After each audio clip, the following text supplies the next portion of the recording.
Well, my memory of that day was when I got up, it was a very dreary, dark day. And about 4 o'clock, a little friend of mine, Danny Feeks, said, "Come on, let's go down to the dock and see the ship." And I said, "Well, I'm not supposed to go down to the dock." "Oh, come on, we'll just go for a few minutes." Okay, so on we went down to the dock. And of course, it was bustling with all the stevedores down there offloading the ship, forklifts running about 5 different directions there, and it wasn't a very big dock anyway, so it was pretty congested and pretty crowded with just workers on it. I knew my oldest son, Fred, had gone to the dock because the ship was in it. It was after we didn't have school. It was Good Friday, and the kids were all out, and the children from age, maybe 10 on up to teenage used to go down to the dock when this one ship came in. And because the cook used to throw them apples and goodies from on the deck. So we stuffed our pockets full of some fresh oranges and apples, and I told Danny, I says, I need to go to the bathroom. And he says, "Well, let's go in the warehouse. You can go in the corner of the warehouse." So anyway, we turned around and walked off the dock, and I was eating my apple.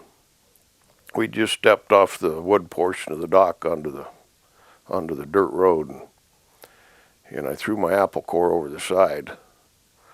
And it seems like as soon as that apple core hit, all hell broke loose. Boy, I heard the rumble. I said, that tractor sounds kind of loud today. And then all of a sudden, I couldn't stand up. Because it sounded like a bomb had gone off. I thought Russia had dropped a bomb on Anchorage, and this was the result of it. And I had 2 children missing, Fred and Christine. Being raised here in Alaska, I didn't know what was going on, but my little buddy Danny did. He says, "Earthquake, run." We took off running. But Fred was actually on the dock when the earthquake started happening.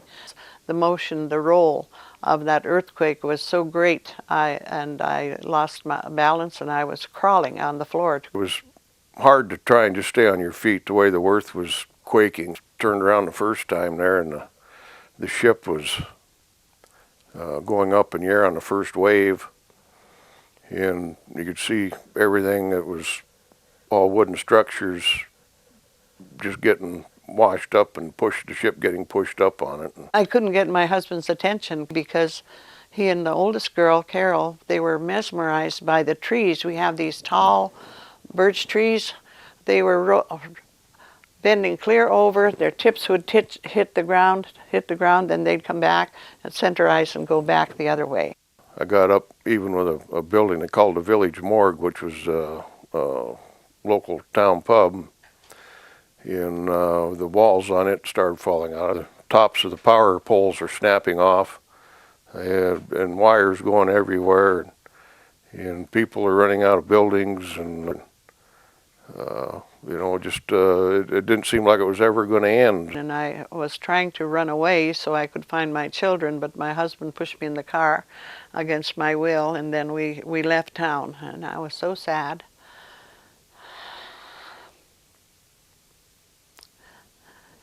It was a hard thing to do. And we got up to 27 Mile Camp. And spent the night there. In the morning, a friend of my husband's came in, and he was driving a truck, and his wife was down here, and he was going to come into Valdez, so my husband went with him. And he found our one little girl. The other little one was already home. But Fred, he didn't find Fred. And this happened Friday night. And on Sunday morning, my mother wanted me to go to church. She lived there too. And I said, "No, I'm waiting for Fred." 3 days, I finally caught a ride to Glen Allen with the secretary of the school. And her and her family were leaving, and so I got a ride up to my aunt and uncle's lodge in Glen Allen. Of course, my mother had been trying to find me for them 3 days, and everybody told her, says, "Well, last time we seen Freddie, he was on the dock, and everybody down there is dead." So, Anyway, I walked in and Mom looked at me and she was pure white and she says, "Frederick, is that you?" "Yeah, Mom, I'm here." So, it was, it was a tough reunion. Just from the anguish I know my mother went through for them days.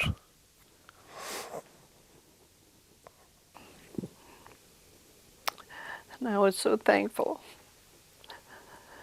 And I felt a little selfish because so many other people lost some of their families. But I was very happy to see him.